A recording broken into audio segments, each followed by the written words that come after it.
This is a dramatized POV story, but it uses the actual historical circumstances and environment of D-Day. The beach is already on fire. Your landing craft is behind you. Burning men are shouting. Machine gun fire is cutting across the water. You can barely hear your commander. Then you hear 3 words. Get to the boats. You look back. There are no boats left. You're carrying a rifle. You're soaked, and you're standing on a beach you've never seen before. It's June 6th, 1944, and you're a British soldier on D-Day. A few minutes earlier, you were inside a crowded landing craft. Dozens of men were sitting shoulder to shoulder. Nobody was talking. Some were checking their rifles. Others were staring at the floor. You reach into your pocket and touch the small photograph of your family. You look at it for 1 second, and the boat shakes violently. Everyone looks up. The ramp is about to open. Your heart starts pounding. You don't know it yet, but you're about to step into one of the largest invasions in military history. The ramp crashes down. Cold seawater rushes inside. Move, you jump. The water is deeper than you expected. Your equipment feels like it weighs twice as much.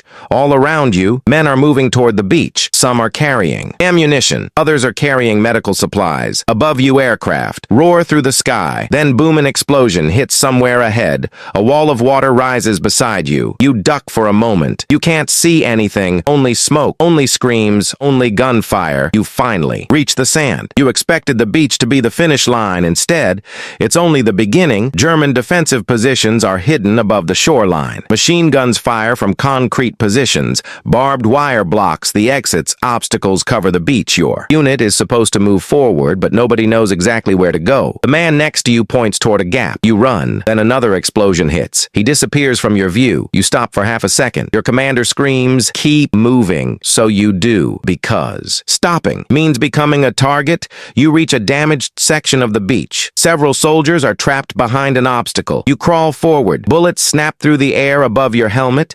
You press yourself against the ground. For the first time, you realize something terrifying. The enemy doesn't need to see you clearly. They only need to know where you are. You look toward the cliffs. Smoke is everywhere. British troops are still coming ashore. Landing craft are still arriving. The invasion hasn't stopped. Neither can you. You finally make it past the beach obstacles. But when you look around, your unit is gone. You can't see your commander. You can't see your friends. You're alone for a few seconds. You have no idea which direction to take. Then you hear movement. Group of British soldiers is heading inland. You follow them. Not because you know where they're going, but because standing still is worse. You move through a destroyed village. Windows are shattered. Smoke rises from rooftop. The sound of artillery follows. You everywhere. You stop behind a wall. Your hands are shaking. You reach into your pocket again. The photograph is still there for a moment. The battlefield disappears. You see home, your family, the life you left behind. Then another explosion shakes the ground. You put the photograph away. You stand up and keep walking, because somewhere beyond this battlefield is the road home. You thought surviving the beach meant you had made it. You were wrong. The Germans are still fighting. Every road can hide an enemy position. Every building can contain a sniper. Every field can be mined. The invasion isn't one battle. It's thousands of small battles happening at the same time.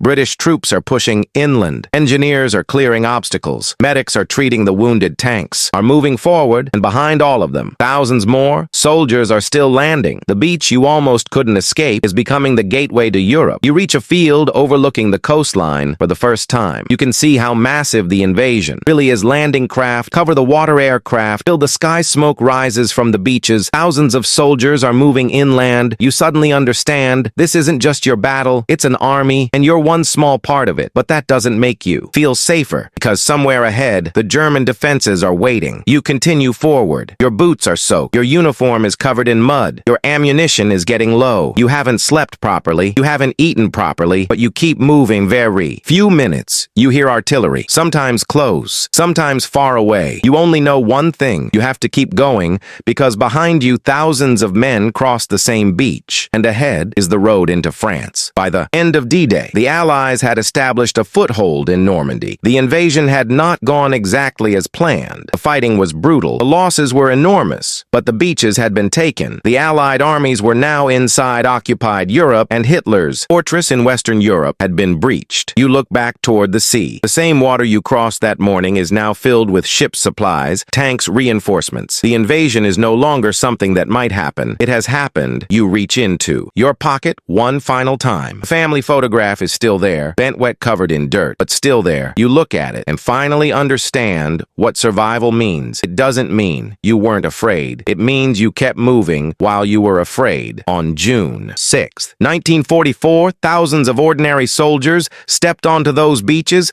They didn't know how the day would end. Some never made it off the shore. Others kept moving until Europe was free. You thought you were landing on a beach. You were actually stepping into history. This was D-Day, and this is what it felt like to be there.